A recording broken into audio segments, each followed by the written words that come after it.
pretty good. Just getting really used to the wild horses here.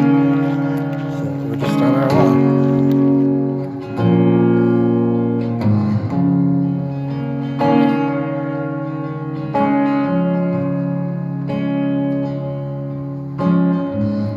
I feel the filth in my bones. Wash off my hands till it's gone. The walls, they're closing in with velvet curtains.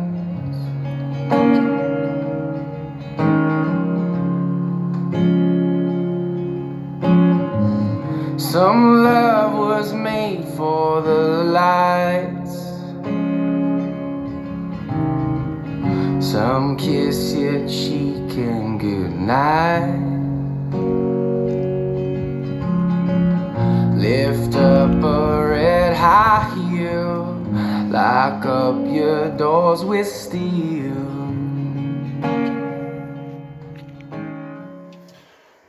Sorry about the noise in the background. I got a kettle on to make some coffee. So story time here. This story has two parts. I was in a small town. Just out. It was inside of Kisatchie National Park in Mississippi. And by small town, I do not mean a place where you go and there's any type of tourist stop. Meaning you cannot buy knives and jewelry or rocks. There's no place there to, order food or anything like that. There was a Dollar General at an intersection, and then there was this general store next to the dollar, on the kitty corner from the Dollar General. And it had the only gas pump. So, when you Google nearest grocery store, it was 22 miles away from my campsite. 22 to 27 miles, depending on whether you took dirt roads and the weather. I went in there, and first store I've ever gone to that has literally one or two of everything. So anytime someone went in that store and wanted something, the owner would order it and then have it the next time someone needed it. So in the same store, there were barrels of screws that you could reach in, like in the 50s, and put it on a scale, and you weigh the screws, and that's how you pay for the screws, was by weight. Then right next to those barrels of screws were freezers that you couldn't look inside. They were actually full home fridge freezers. You lift up the chest, one had beef in it, the next one had chicken in it, and the next one had ice cream. And the only coolers that had glass fronts, like you'd see in a normal store, had the beer in it. And then there was, in the corner of this little store, there was this little pizzeria diner, and like 4 tables to sit down and order food. So everyone in the town would come there and order lunch, which I ordered lunch, and it ended up taking 20 minutes for them to make. While I was doing that, I'm watching this guy interacting with everyone coming and going. Come to find out, his name is John. Every kid that goes in the building that's under the age of 18 called every adult in the building, yes sir, yes ma'am. I've never seen children more, polite in my life. When the 2 kids were leaving with their french fries, they both ordered french fries and they were going to leave, John said, "Are you going by Stacy's house on the way? Because she ordered some food, and it would save me a trip if you drop it off for me." And these kids immediately, "Oh, yes, sir, no problem, sir." They take the bag all carefully and set it on the top of the pickup truck. And I'm talking 17 and 15-year-old kids. It was amazing to see them. And then, while I'm sitting there, a lady sticks her head in and says, "It's $28 on gas, John. Can you give me a pack of smokes?" He throws her the smokes, and she leaves without paying.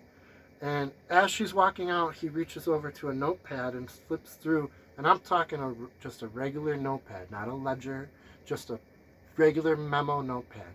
He flips through like 20 pages that he's clearly flipped through 100 times to add notes on, and he adds $28 in gas, and he adds the cigarette costs onto her balance.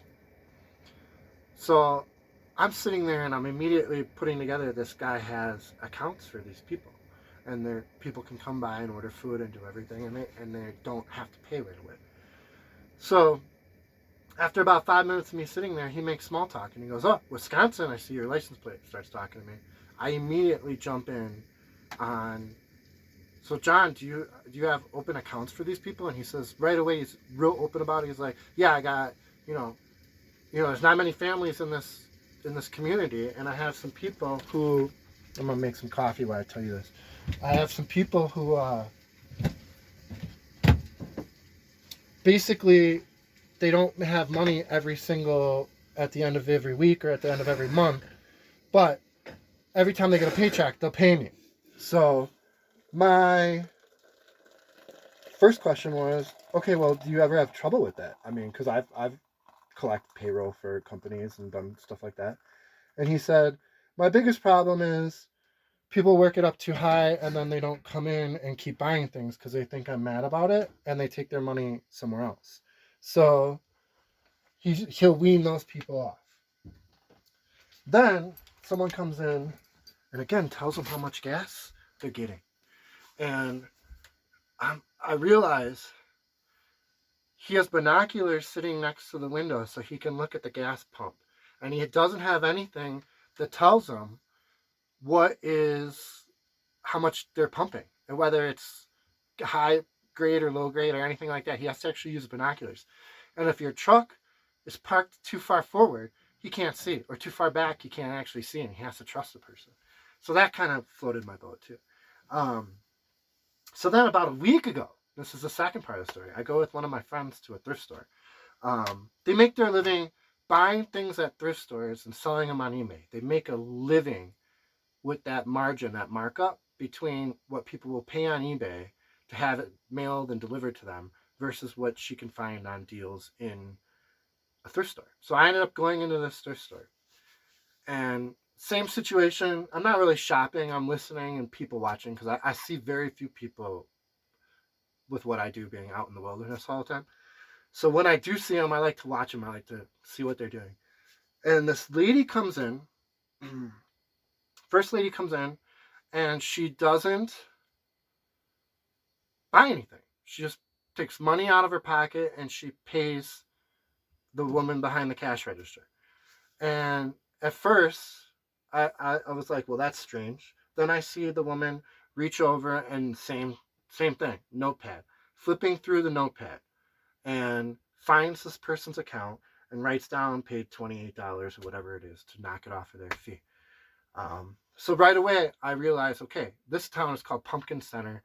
There might be 3,000 people, maybe.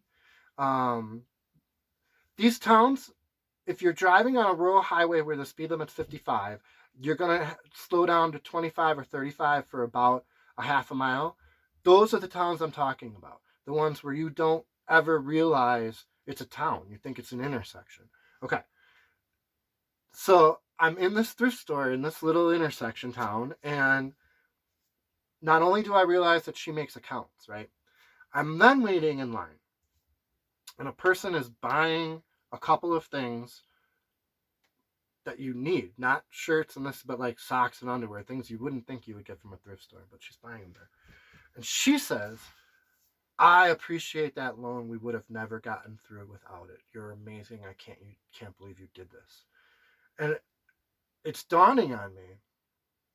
I'm starting to see that in these little places, these businesses, they're not making a lot of money. They never make a lot of money, but people have to, it's food. So people have to come in every single week. And it's clothing. So people have to come in every single season. And what's happening is these places are the town bank. They're the place where they know that you get paid once a month and you don't have money every other week or whatever it may be. They're the ones that actually see you at church or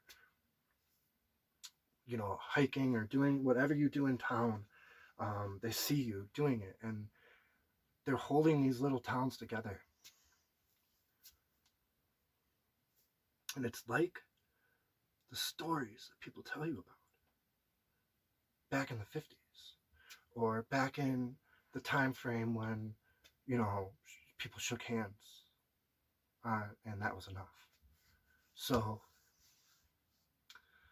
if you get off the beaten path and you slow down a little bit and you spend enough time in these places where you get to know the people's names, not a lot, 3 weeks, a month, man, the world is so much smaller than you ever would think. So much smaller. Shocking. And beautiful, all in one little tail swoop. So, yeah. Thanks for listening. Slow it down and you come back to bed. Rest your arms and rest your legs.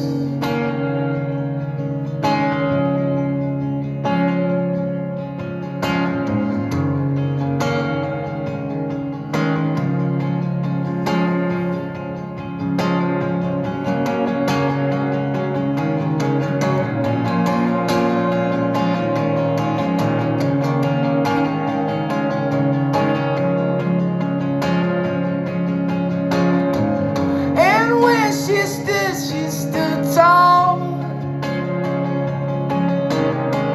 She'll make a fool of you all. Don't ask for cigarettes, she ain't got nothing left for you.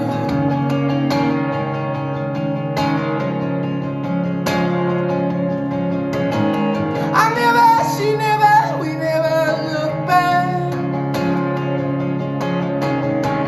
That wasn't what we were good at.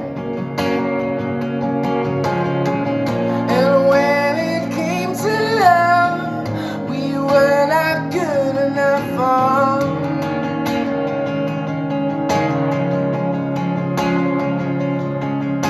Slow it down and you come back to bed.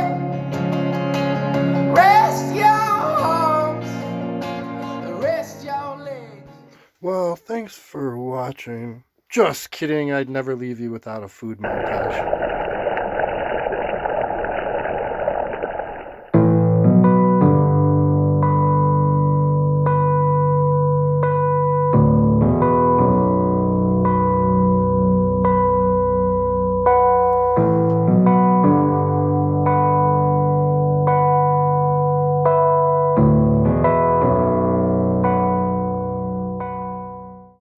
This has been another time, another place from New Mexico, the White Mountains. I'm headed back east, headed back home. Like, subscribe, share, and always comment. Thanks for watching, guys.